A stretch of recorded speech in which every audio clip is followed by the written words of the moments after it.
Welcome to today's sort of podcast of the Bill and Beefy Old Boys, New Bulls, and what a star guest we've got today. One of Wales's iconic number 10s. When they used to have a number 10 factory, was that right? Jonathan Davies, known as Jiffy to all his mates. The players' wages are far too high. Players won't thank me for saying this, but maybe they'll thank you by saying that, if they all took a realistic view on it of income and expenditure, maybe rugby would thrive. But I personally would have taken the first game to Headingley. 22,000 mad northern folk. Going against Great Britain at Wembley was my best try. Going against England in Cardiff House Park was my worst try. That was a shit try, to be honest. What is the difference between an English Duke's ball and an Australian Kookaburra? Yeah, well, the Kookaburra's crap. Simple as that. I never understood the point of sledging because why poke bear? Every Australian came out, they were going, "I'm coming all day, you pommy bastard." And I was going like, whoa. I'm Welsh. He said, "We're coming all day, you Welsh bastard." I said, "That's fair. Okay, I'm happy with that." Coming into question of sport was scary, but also a recognition that maybe, hang on, I might have achieved something in sport. After a Sunday game, we'd have a good few beers, right? He said, "I'll meet you in Chester then, you can do the mystery guest." I said, "Okay, brilliant." So I came down, right? He had me cleaning out the elephant's cage, cleaning all the shit out. Oh my God, that's the longest day of my life. I was throwing up everywhere. All for 100 quid. Yeah, it was 100 quid, yeah. So. Absolutely delighted you've been able to join us. Morning everyone. Love the title, lads. Love the title. Yeah. Let's get straight to the point. Rugby in Wales. Yeah, I've got to go now, lads. Yeah, it's not in a good place at the minute, and Beefy, you'd know your grandson's James is playing there. So I think what's happened, we realised this. Eddie Butler and myself have been doing a show for a long time, and we saw there was a lack of investment into development and a lot of bickering within the regions and the national side. And of course, because the national side was successful, it papered over a lot of cracks. But we saw this because, we'd been involved in it for 40 odd years. And that's where we are at the moment. There's been a lot of money wasted by the regions. And there's been a lack of development, coming through. So on the back of 3 Grand Slams, this is where we are at the moment. So, the problem I feel is they've always had it as a money problem. They've never managed it properly and looked at other avenues of commercial revenue for the regions to bring marquee players. And we had some amazing overseas players coming in to mentor some of the youngsters, but that seems to have dried up as well. So it's very sad at the moment, but there's still a lot of skill in Wales, and hopefully that'll come through now because of the changes that they're going to do in the very near future. Because I think when you look at professional club rugby, I don't think anybody's making any money. I think whether you look at the French clubs or the English clubs or the Welsh, none of them are. And the sad thing is, it's Japan and France that are driving the contracts for players. And, they only go for the big name players, so you can't really compete. So no one's mentioned the fact that, the players' wages are far too high. Players won't thank me for saying this, but maybe they'll thank me by saying that, if they all took a realistic view on it of income and expenditure, maybe rugby would thrive. But, nobody's... When you see clubs like Worcester and Wasps going under, and I think with the English Premiership at the moment, it's a brilliant spectacle because they want to play open rugby. There's a lot of local rivalry going on, so away fans travel. With the URC, maybe the concept looked exciting, but there's nobody from South Africa travelling to watch Welsh sides or vice versa.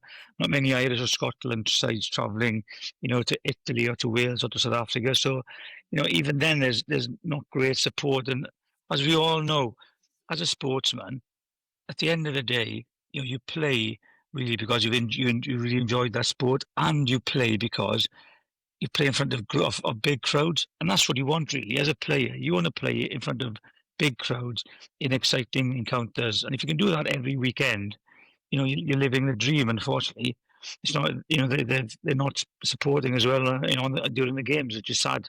From an outsider looking in, this 25 cap rule. Yeah. I get a sense in But that. I can understand why they did it, Beef, because they wanted to keep their best players in Wales, so they would play at home, and the fans then would come and watch their heroes, like I did. I lived on the corner from Stradey Park, and I could watch, your Phil Bennetts, your JJ Williams, and then Gerald Davies would come down, and the JPR would come down. Although they played for London Welsh at the time, but all the Welsh players would then, play in the home games.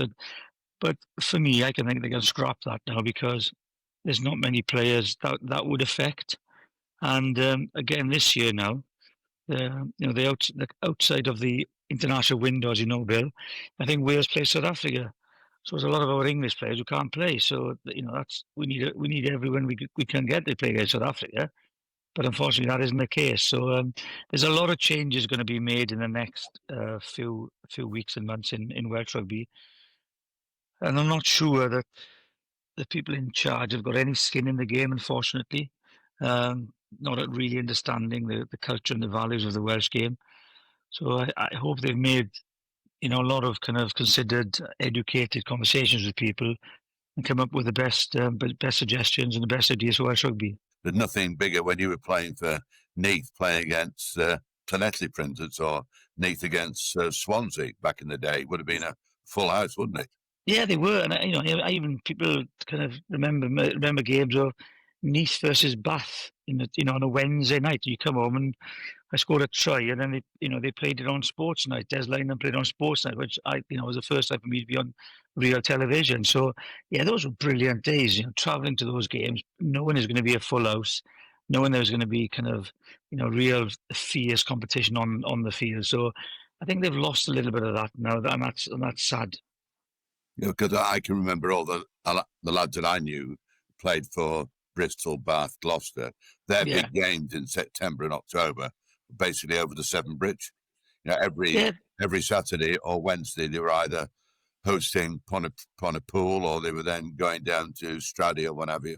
I know. I can remember London Welsh used to come and play Swansea and Llanelli, Friday and Saturday, get their heads kicked in. I thought I'd never want to be on that trip, to be honest. But it was like, that's what I said. I remember watching the great players coming down every week. I was very, very fortunate just to Tuesday, Saturday, or Wednesday, Saturday, watching all these brilliant British Isles players. And we did moan about it. We didn't see the Scottish and the Irish, but I think we accepted that because we were happy with the quality of the rugby that we were watching. Yeah, like I remember watching Cardiff play against Saracens all those years ago. Saracens came down in their hordes. It was a good atmosphere, and it's a shame you want that as a player. Yeah, I think those are the games you want to play. And I think I was very lucky because I just caught the end of the European Cup, the start of the European Cup when I finished. I remember we played in the final against Toulouse, but we played against Bath. And we played against Wasps in our knockouts. But we also played against Munster, and I think they're trying to accommodate everyone at the minute with the new structure. And I feel the one nation that it's really, really helped has been South Africa. South Africa, they've won the last two World Cups. They've played their best players go and play in France or in Japan, and then which allows the next crop of players to come up and play in the URC, which then allows the next crop to come up and play in the Currie Cup.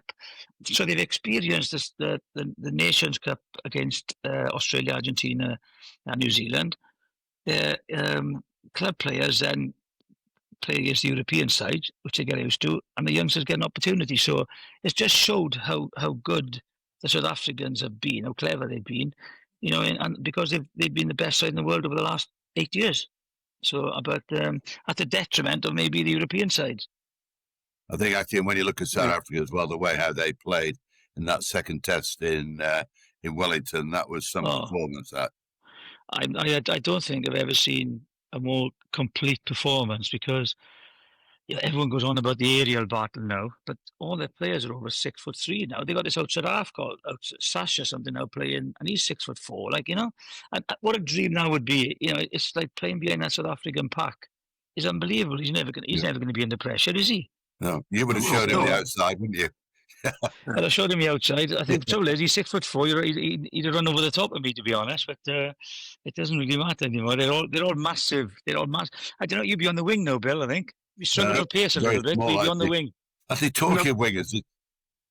Sorry, the two wingers who've really hit the headlines. Is it Tom Bowen from Cardiff that everybody's raving around, and then the Noah Kalori, who played, I don't know if you saw him play against Sharks on Saturday night. I didn't realise he's 6'5". It's they're utilising all the skills now, and they've copied the cross kick from the rugby league, and when you've got someone like him, it's undefendable.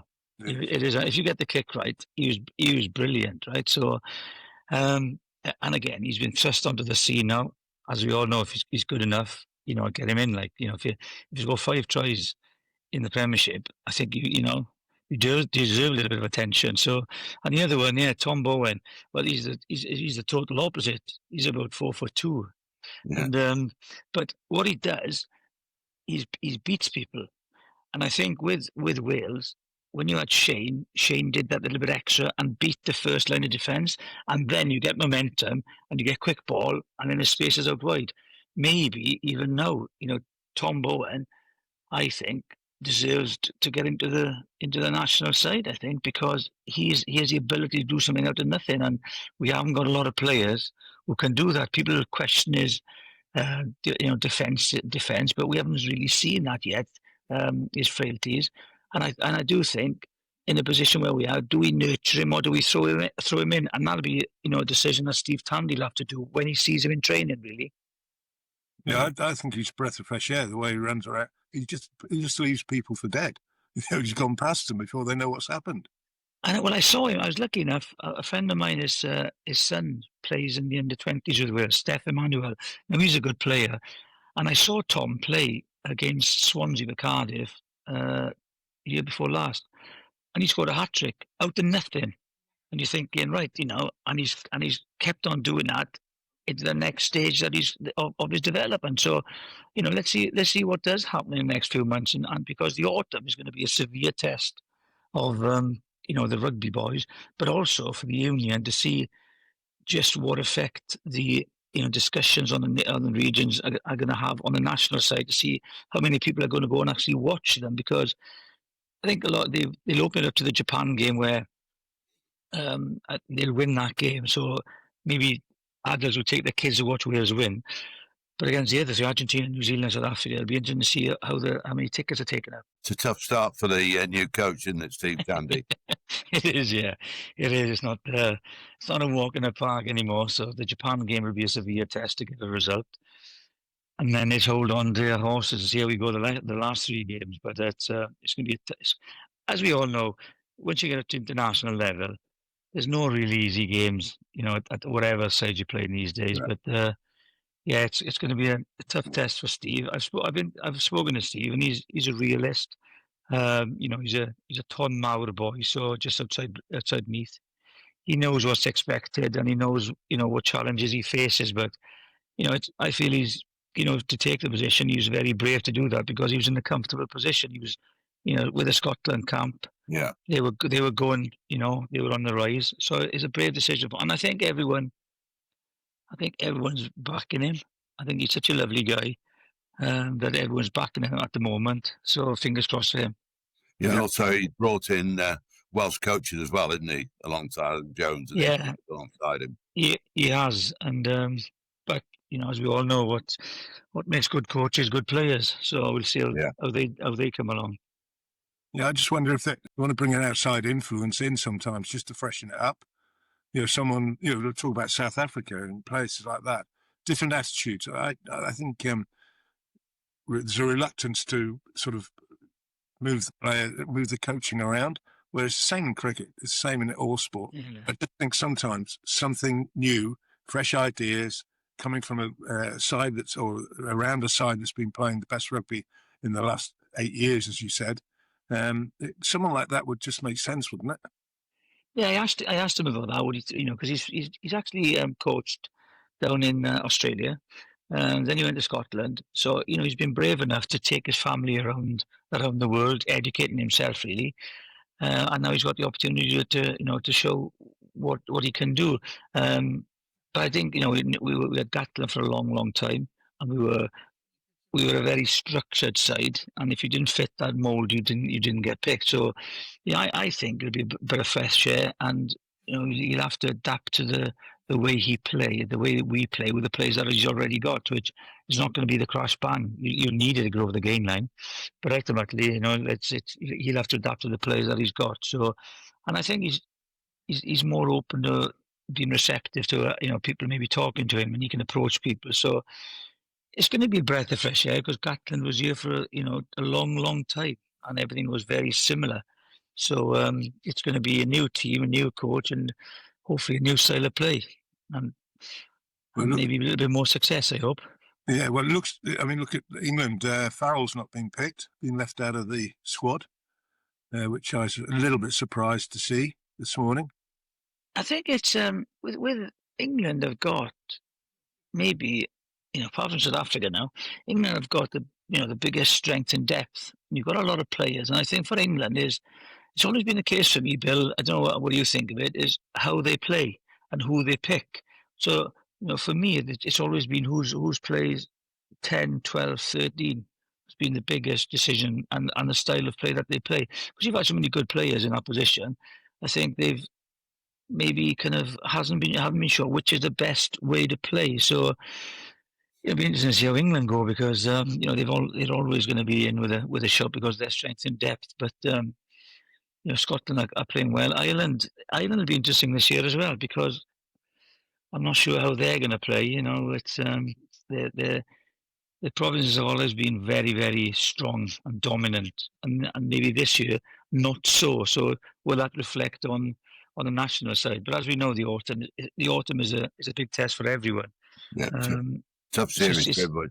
Actually, when you look at England, actually, if you look at the 10, obviously you've got Finn Smith, you've got George Force still playing, you've got Marcus Smith there. They've got a lot of players who played a lot of international rugby in those positions, and I think they looked, I think, last year to change the way in which they played a bit rather than play territory kicking. They actually put the ball in the hand a lot more. Yeah, I think probably helped by Northampton Saints, I think, who play that kind of rugby. Yeah, they play great rugby, and I think they've always had the problem of 12. They were hoping that Mani Tulagi could do both, could carry, and then could play as well. Yeah, it's a bit like the Manonu situation, isn't it? I think it'll be interesting to see because those three 10s are very good players. Maybe George Ford is still the best player, but do they not pick him because he's too old? But then you got Finn Smith. I thought was a good player. He has been a player, developed very, very quickly, and deserves his opportunity on the Lions tour. And I think he took it. But it's going to be interesting because there's always pressure on England. There's always pressure on England to play well. And it's difficult sometimes because the opposition is tough, isn't it? So. So anyway, coming back to, you've also got another real interest in the 13-a-side form of the game, and they've got a big series coming up against Australia starting quite soon. Yeah, it's. I'm glad that the international game is back on the stage. I think I looked a lot at the Super League, and then I do watch a lot of the NRL. And the NRL is an amazing spectacle. I think it's the best rugby competition in the world. Weekly competition. The standard is extremely high. So, you need a lot of people don't watch that, and it needs to be put up on an international stage to watch these athletes play. So, it's a brilliant opportunity now for rugby league to really push the international game, and it could be quite competitive. There's some superstars in Australia. Got this Reece Walsh and Nathan Cleary. They are generational players, and it's an opportunity for England now to come out and give them a real test. And there's a difference. When I played with Great Britain, a lot of the English boys never had the opportunity to play against the Australians because the NRL and the Super League before that, they didn't really kind of cross over. Whereas now a few of the English boys are playing in the NRL. So I think that's all they need. I said this before. It's a little bit when we played against the All Blacks, I suppose, or when you played against the West Indies, Beefy, that do you actually believe that you can beat these people? And they have to have the belief that they can beat these Australians, first of all. If they haven't got that, they're not going to win. And the second thing is, you've got to realise that they have to have patience. In international rugby, it's all about field position rugby league and who makes the first mistake and, patience in trying something you shouldn't try, then giving field position away and then giving the other side opportunities. So I'm really glad that this is on. It's in Wembley. They've sold over 50,000 tickets. I personally would have taken the first game to Headingley. 22,000 mad northern folk, majority mad Yorkshire people, going nuts, playing in a field where the English players are comfortable and know it really well and really get stuck into them. And then maybe go to the bigger crowds, Everton and Wembley later. But I think it's going to be a brilliant series. Australians are clear favourites. They've got some amazing athletes. But I think that on this occasion, I think England have got a great opportunity because of the depth. They haven't got the same depth as Australia, but they've got enough to do the Test series. So what would get you more excited? Going to watch Wales against South Africa? Or go and watch England play Australia?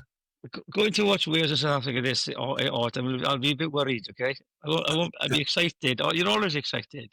When you drive into Cardiff, Millennium Stadium, you always get excited, and that's never going to change. Yeah. But when you're playing against South Africa, you're slightly worried about what the result's going to be. So I think nothing would beat watching your nation play and remembering the fact that that was my favourite moment is playing for Wales at my first time. You don't forget those things because you dreamt of it as a kid. And then playing for Great Britain was more of an achievement that people doubted me. So it was a different kind of. So what do you remember most, Jiffy? That try you scored for Great Britain at Wembley when you went about 70 metres up the right hand side of the field, or scoring against England at the Millennium? Yeah, it's they were both odd, really. Well, I think scoring against Great Britain at Wembley was my best try, and scoring against England in Cardiff Arms Park was my worst try. That was a shit try, to be honest. I was embarrassed because I kicked it up and under up, and I thought, that's a bad kick. I better chase that because no one else is going to chase it. And Chris Martin dropped it, and I jumped in it. And that sport, unfortunately, he'd have caught it 9 times out of 10. On this occasion, that's what pressure does. He dropped it. And then against Australia, Ashes, Wembley, it's a little bit special. And I think if everyone has told me they were there that day, there was about 3 million in Wembley that day, to be honest.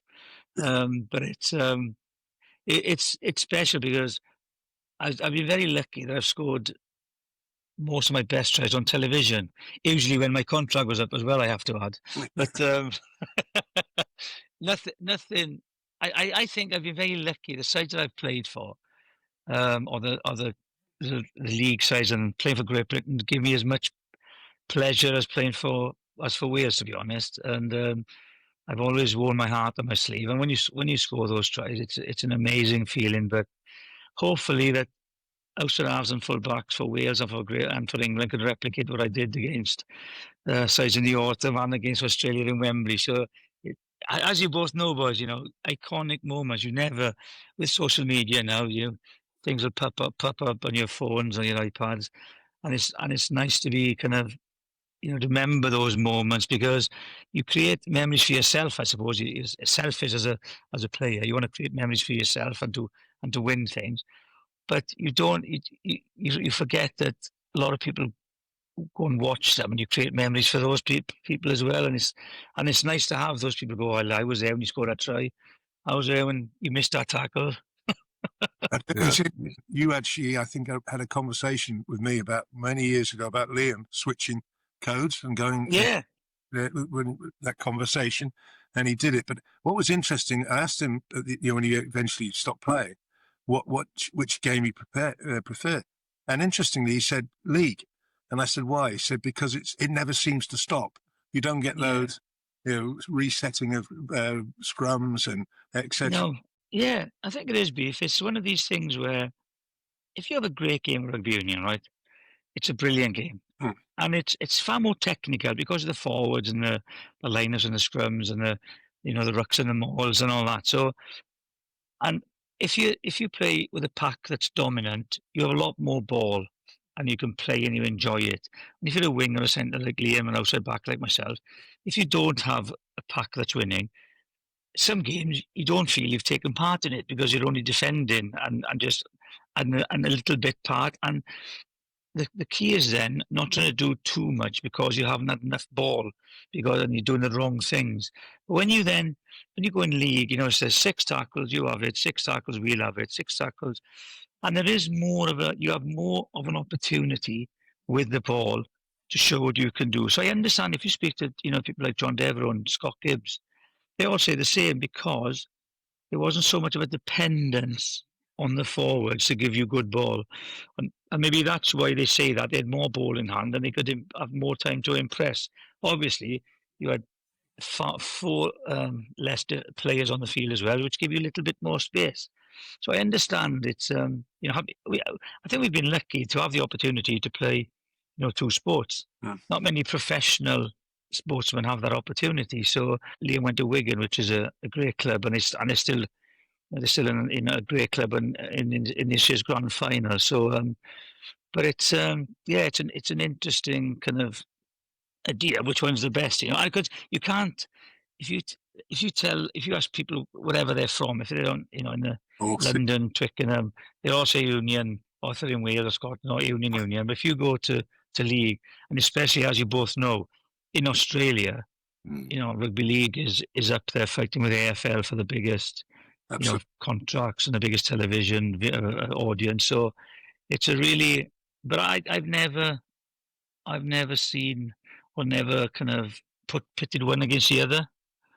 I think that I've just enjoyed and been very lucky to enjoy play both games and to watch both games.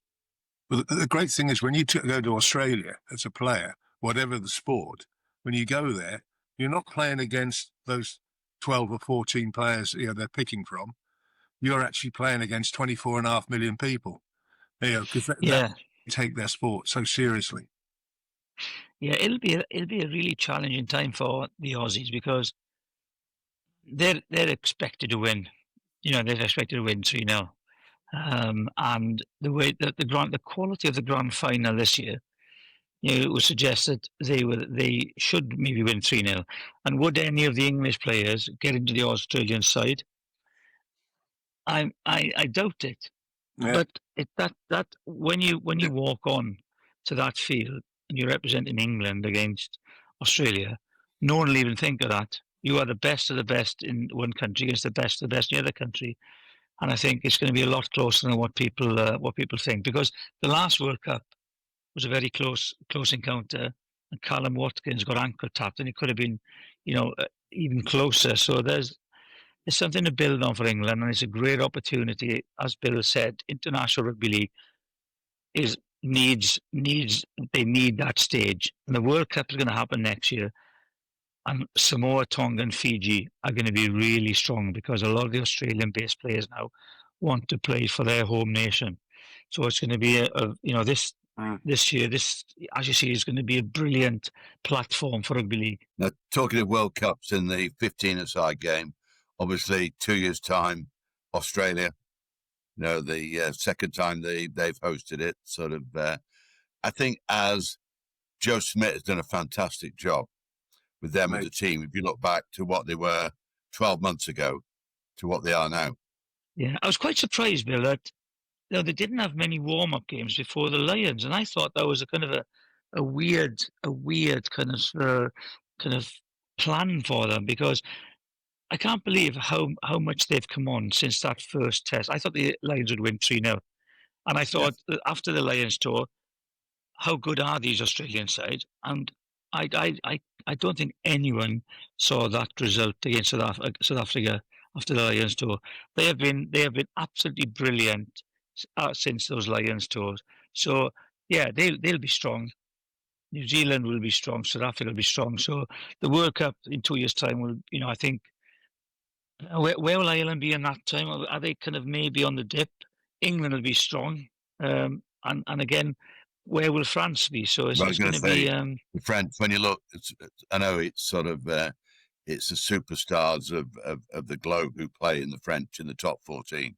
That is that is a great spectacle, I think. Sort of, you talk about the adversarial sort of atmosphere. If you go and watch Toulouse play local derby against, it's amazing. It's amazing. Great occasions. But it's a bit. I was disappointed really in the last World Cup when Ireland and France kind of got knocked out, because we've been there before. We always know that the benchmark is South Africa and New Zealand, and again they came through. And I just thought there might be a little bit of a change this year, and to see Ireland go beyond the quarterfinal. And personally, it would be good to see France win a World Cup, because they have been so good in the World Cup. They've been to the final on 3 occasions. They hosted the World Cup, and it would have been brilliant to see them, maybe get to the final and have the opportunity to win one.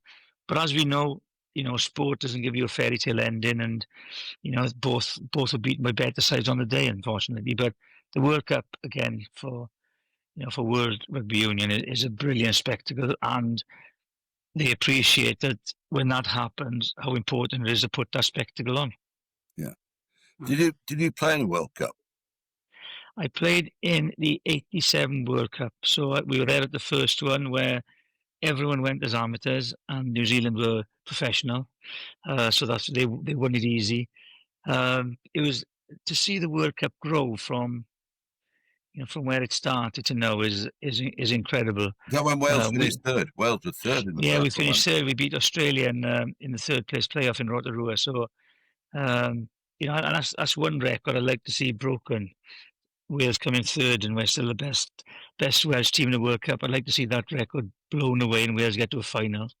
But I don't know. I don't know if that's going to happen in my lifetime. Otherwise, it's looking now. But fingers crossed. If you look back 2 years ago, they absolutely walloped the Aussies, didn't they? And it's amazing how they change. Who would have thought that was only a few years ago, and where we're at now. So hopefully we can turn things around as quickly as we've lost it, to be honest. But it's to see the development countries coming through. It's it's really, really interesting. And Argentina is an interesting one for me. I don't think they've got a professional league there. All their players come through the ranks. They all play sevens, and yet they compete with the best in the world. I think you have to admire, what the Argentinians have done and where they're at now. Yeah. I always think of all the teams that they appreciate space on the field. I don't know what it is, whether they're brought up with a ball in the hand or soccer background. I always think their spatial awareness is very good. I think it's the World Sevens program. They put all their backs to the World Sevens program. And that is a brilliant game to develop kind of spatial awareness and skills. So when they have the opportunity, they've got the big forwards as well, the Argentinian forwards. So it's a great balance. And looking at how they've developed, because they were purely, forward orientated when they came onto the international scene. We had some great players like Hugo Porter playing for them. Yeah. So they've had some great players in the back line. But ultimately, how they've developed and changed their style of play, because they knew they had to, because they wouldn't beat the New Zealanders, you wouldn't beat the South Africans and Australians by having one kind of pattern of play. So it's been a brilliant. I've been a huge admirer of Argentina, development. I think the competition that they play in, if any one of their home countries we had to play, South Africa, Australia, New Zealand on a regular home and away. I only France and England could do that because of their strength and depth in players. I don't think any other nation can do it, and yet they do it with maybe the less strength and depth than any other nation. So that's what you've got to admire them. It's brilliant. Yeah. It's also Argentina's second sport. Because football, soccer is still the big game in South America. So it to compete with that. It's a massive. I'll tell you, Beef. We went. we did a documentary for S4C, and in 1988 we were the first tourists to go to Argentina after the Falklands War, right? So three of us went, me, Ian Evans, and Catherine Davies, and we said, right, we're going to play for Patagonia, which we did. We picked 4 other players to play with us who had never played rugby before, right? And we had to win the 2 games in Patagonia to get to the national sevens. So we managed to win those 2 games because every time we had the ball, one of us Welshmen had to score a try to win, right?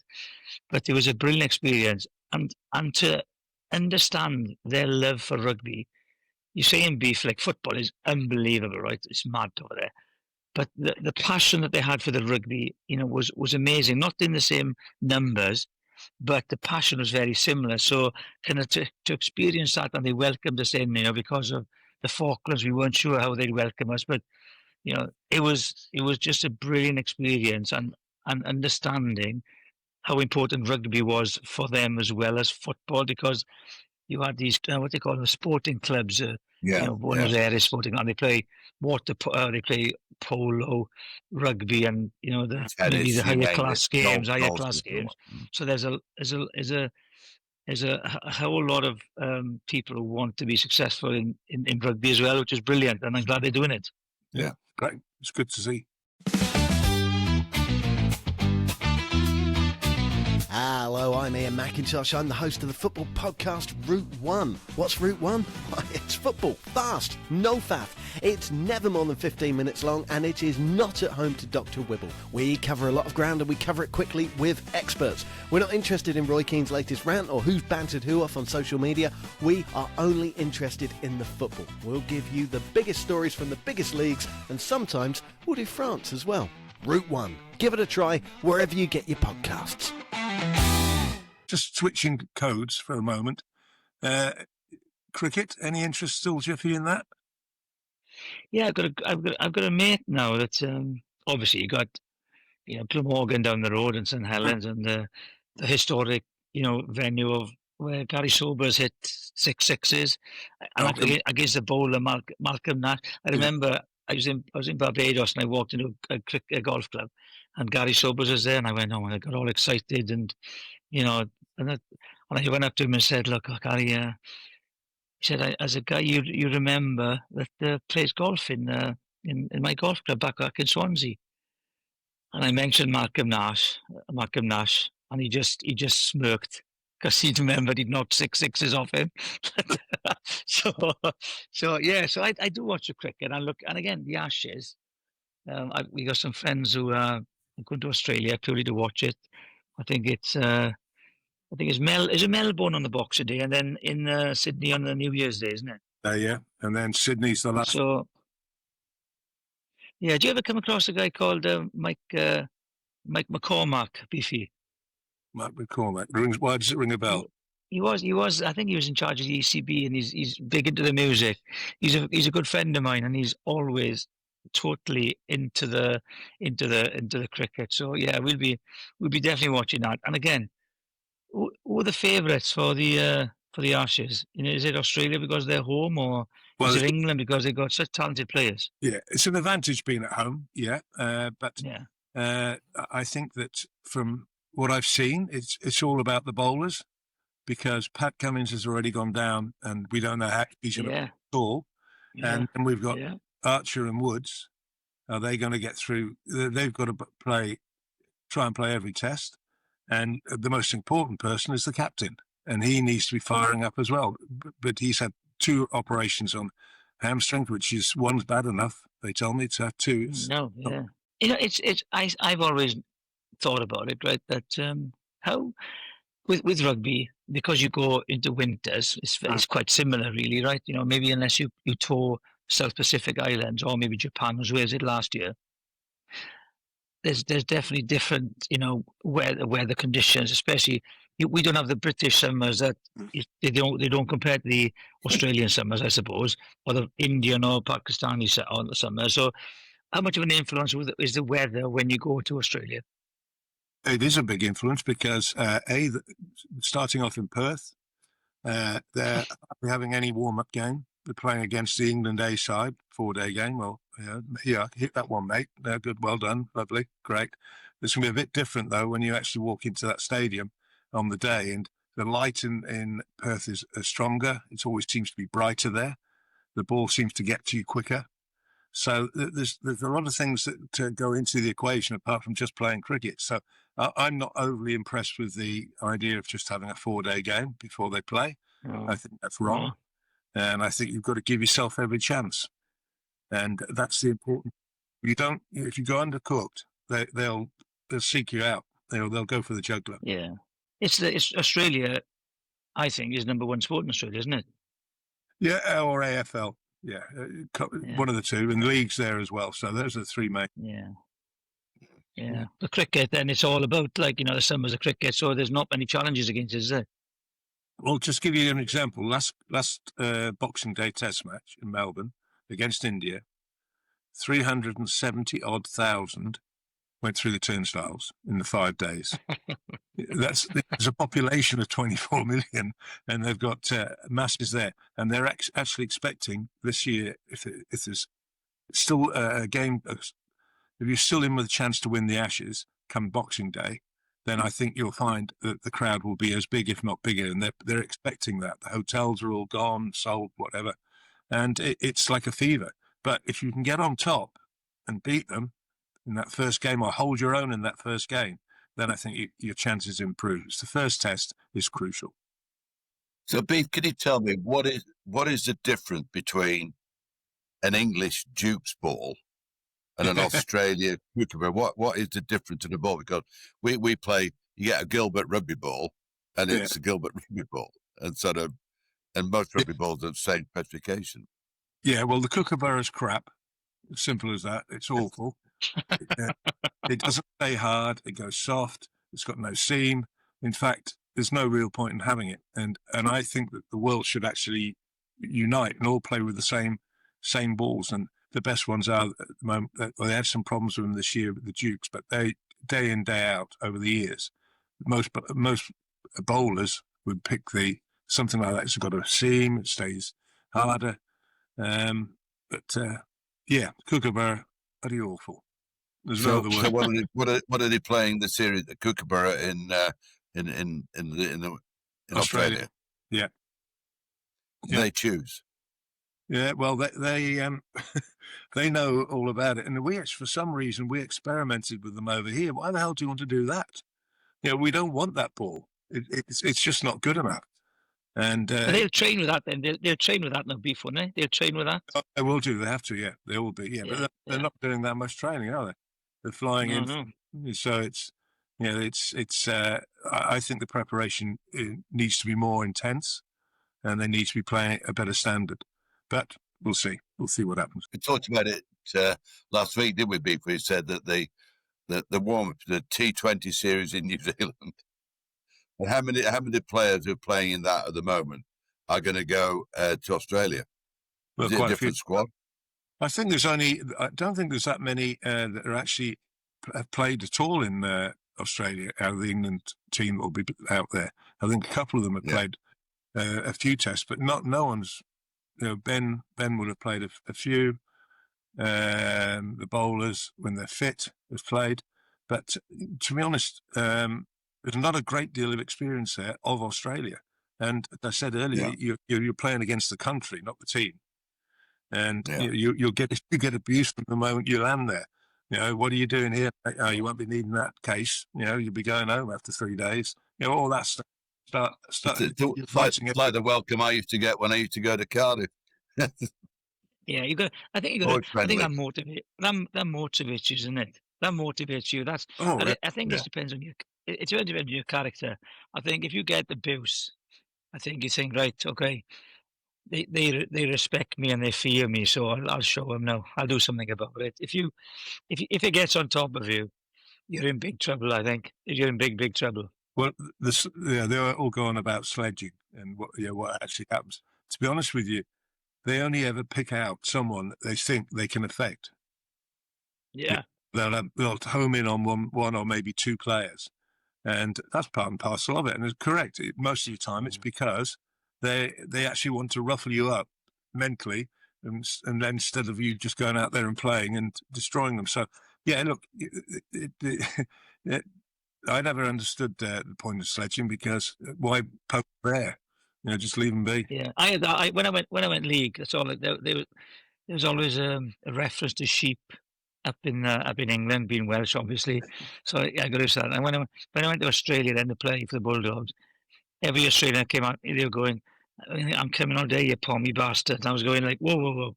I said, "I'm Welsh." He said, "We're coming all day, you Welsh bastard." I said, "That's fair. Okay, I'm happy with that. Don't worry about it." So it was just you just got to accept it, haven't you? Take it all in the chin. No, but you're right. It's a compliment, really. When the Aussies say to you, "You're more Aussie than Pom," then you've really cracked it. Yeah, you're up there. But no, it'll be good. It'll be good. It's the history of the Ashes as well. Talk about other rivalries, but there's nothing like this. The whole world of cricket will be watching to see what happens in this series. I think it's brilliant. Once summer comes and everyone gets depressed, and it's actually chucking it down here this morning. So it's you're thinking, oh, but then once the autumn rugby tests come, it picks up. Then you got the cricket and the Ashes, and that's brilliant to watch. And then it's all of a sudden the Six Nations, and then the winter's gone again. So I do enjoy when the sport and the seasons change and the sports change. It's just you just got to adapt to it and enjoy it, I think. Well, I always tell Bill that New Zealand, great country. He goes, "What?" He said, "Every time I go there, it's snowing or raining." And I said, "Yeah, you got winter, haven't you? We got summer." I know. I was always jealous of you then, Beef. You're always chasing the sun, and me and Bill. Following the sun, yeah, we were the other way around, freezing. Oh, yeah. Just chucking it down. I remember being in Dunedin once, and these hailstones came down. Right? We were training. Hailstones came down. They were that size, right? Yeah. And all our forwards said, "Oh, let's get off. Let's get off." I was thinking, we got no chance against New Zealand. If our forwards going to go off against some hailstones, I thought. I think it's more than that coming. Yeah, well, Dunedin, that's next stop is the South Pole. So yeah, I know. Well, I think any team that wins a series in New Zealand does pretty well, rugby-wise. And that's a good thing. The last, any sport, because I think they disrespect a lot of other New Zealand sports because of the rugby and the success that they get. Yeah. So, we went there in 1990 and we won the series in rugby league, 2-1. I think we won the first game 9-10, 10-9, and then we won the second game 11-10, right? And we won them. I don't know. It was just so grit. But I agree. Anyone who goes to New Zealand and gets a result it's a quality result. It's good. Pretty good cricket wise as well, aren't they, Beefy? Yeah, they're good. They're good. They've challenged in the World Cups. They're always there or thereabouts. Great fielding side. England, women's rugby coach John Mitchell. His lad's not a bad player for the Kiwis either. No, he's pretty good. Yeah. He scored quite a few runs against us, certainly. Yeah, nice guy. He did. I think he was their top scorer in the last series. I think, if I remember rightly. I haven't been back there now since 1990 in New Zealand, so I haven't been there, unfortunately. So I'm hoping to go there sometime, and because I'm with Bill. I don't think I've ever been there, and the sun has shone, and we've had a good kick in. So it'd be nice to go there and just enjoy the country. I once met you, Beefy, in February once there for a night out. I went to some meetings, and it was a fantastic place for the sun was shining. Yeah, I see all these videos and of everybody posting things. I'm going, I can't remember it like that, to be honest. Yeah. Well, I played in the New Zealand Open a few years ago, and I missed 1 year, and that was the year when the players got there, and it was about 3 degrees and snowing in the middle of the summer in the mountains of Queenstown. But yeah, it is a beautiful country. Great one to go to. And good people. Good people as well. Nice people as well, yeah. Yeah, so, very good. That's good. Well, Jiffy, when you look back on your career, sort of you've been success wherever you've been, whether it's on the playing field, broadcasting. If there's one highlight in your life, whether it's a hole-in-one, a fourth call, or whether it's a that try against the Aussies or the try against when Chris Martin unfortunately dropped the ball. What would you look back on as sort of? I don't know. I think you're so lucky about playing in. I look at the rugby league and I played in Wembley. I played in Old Trafford. I've played in Anfield. Scored in them 3 places, and I just been very fortunate to play 2 sports that I've really enjoyed. Both threw up different challenges and both threw up kind of real memorable moments, I suppose. So it's just, I think, if it's nothing beats playing for Wales for the first time. I didn't have any schoolboy honours or youth cap honours, so I'd never played for Wales at any level until I played then for the national side. Another feeling. Yeah, exactly. So you slip through the net, and you think it's a dream that you can never get to. So I think playing for Wales is the best moment of my whole career, the first time. And then going to play for Great Britain and scoring against Australia, because people never thought that I could do it. Never thought that I could, make it in rugby league. So it's not one real. Maybe the one standout then is playing for Wales is the first time that I get recognised then, and for achieving what I've always dreamt of achieving as a kid, I suppose. So, but we've been lucky, I think, to play anywhere and at an international level is brilliant. Yeah.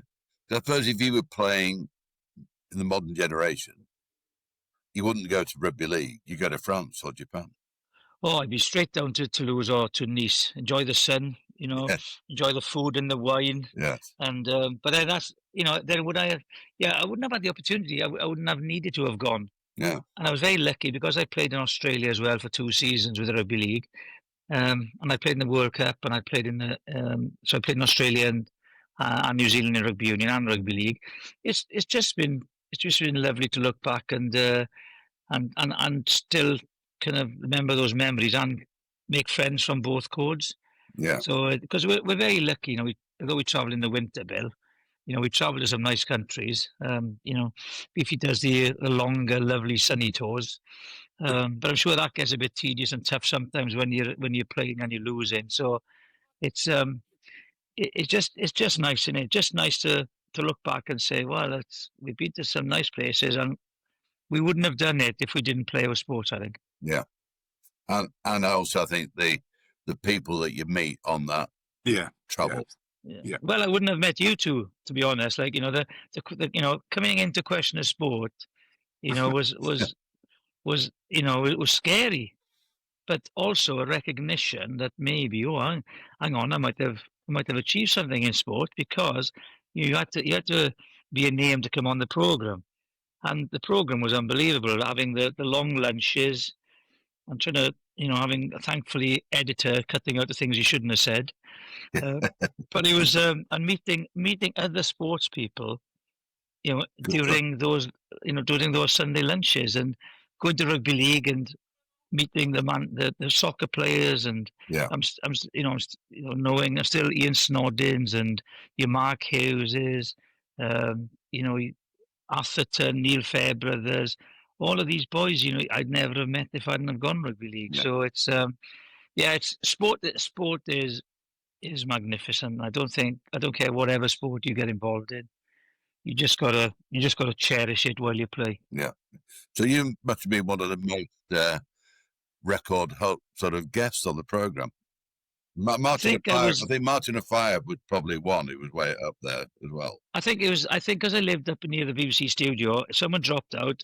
Ray Stubbs would go, "Hey Jeff, come and fill in. Someone's dropped out." I remember we played on a Sunday. I had one phone call off Ray, and he said, "Jeff, someone's dropped out of being a mystery guest." And we played on a Sunday, right? And after a Sunday game, we'd have a good few beers, right? No. He said, "I'll meet you in Chester, then you can do the mystery guest." I said, "Okay, brilliant." So I came down, right? He had me cleaning out the elephant's cage, cleaning all the shit out. Oh my God, that's the longest day of my life. I was throwing up everywhere. All for 100 quid. It was 100 quid, yeah. So, but he just did it because get yourself on question of sport was really important at the time. So it was you look back and even the start of the grandstand with the music, Yeah. I remember someone sent me a couple of weeks ago, they cut the piece where the Wembley try was in the start of the montage of the grandstand.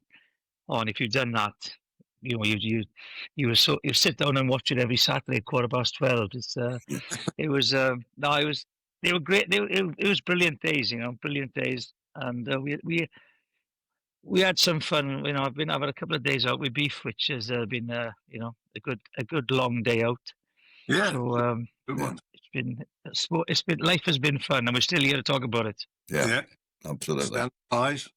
Yeah, stand pies. He's still there. He's still going strong. I think our time is just about done now, but really appreciate you coming on as our second guest. We've got Piers Morgan, our first guest, and we're delighted you've been able to join us, Jeff. Why was he coming on as a sportsman? I think he regards himself as a sportsman, Piers, but my God, he was actually he's because of his connections. We asked him about Donald Trump. Anyway, challenged him to get us a 4-ball at Turnberry and told Mr. Trump he can play if he wants. Yeah.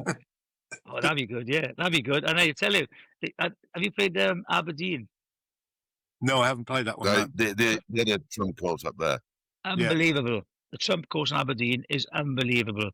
It's fantastic. So, that would be interesting. He would be interesting to play with, I think, Trump. Yeah. Yeah. Be different. Absolutely. Some good stories. Yeah. Yeah. But no, it's been great, mate. Really the way my golf is, I'll caddy for you, lads. Yeah. So you're playing. In a buggy.